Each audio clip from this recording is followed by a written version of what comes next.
സൃഷ്ടിപദം പ്രണയദിന പുസ്തക പ്രകാശനം മുക്കത്ത് നടന്നു. ബി.പി. മൊയ്തീൻ സേവാമന്ദിർ ഡയറക്ടർ കാഞ്ചനമാല പ്രകാശന കർമ്മം നിർവഹിച്ചു.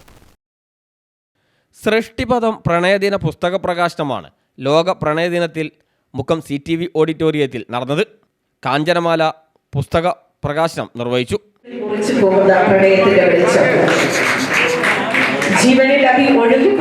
സൃഷ്ടിപദം കോഴിക്കോട് ജില്ലാ സെക്രട്ടറി പ്രമോദ് കുമാർ പുതുക്കുടി അധ്യക്ഷനായി. പ്രശസ്ത ഗാനരചയിതാവും തിരക്കഥാകൃത്തുമായ സുധാംശു മുഖ്യപ്രഭാഷണം നടത്തി.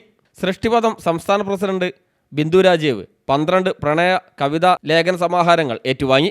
OK ശൈലജ രചിച്ച ഉയർത്തെഴുന്നേറ്റവൾ എന്ന കവിതാ സമാഹാരം സുധാംശു പ്രകാശനം ചെയ്തു. ഇന്ദിര സെബാസ്റ്റ്യൻ രചിച്ച പ്രണയവാരിജാതം എന്ന കവിതാ സമാഹാരം കാഞ്ചനമാല പ്രകാശനം ചെയ്യുകയും സുധാംശു ഏറ്റുവാങ്ങുകയും ചെയ്തു. ശൈലജ OK പ്രകാശനം ചെയ്തത് സുധാംശു സാർ. അതുകൊണ്ടാണല്ലോ നമ്മൾ ഓർക്കപ്പെടുന്നത്. നേരത്തെ സൂചിപ്പിച്ചതുപോലെ തന്നെ സൃഷ്ടിപദം കോഴിക്കോട് ജില്ലാ പ്രസിഡന്റ് മുറാക്കിബ് അലി, സുനിൽ കിഴക്കേടത്ത്, നിഷ സതീഷ്, N ജയശങ്കർ, സൃഷ്ടിപദം കോഴിക്കോട് ജില്ലാ ട്രഷറർ TP ഹന്ന തുടങ്ങിയവർ സംസാരിച്ചു.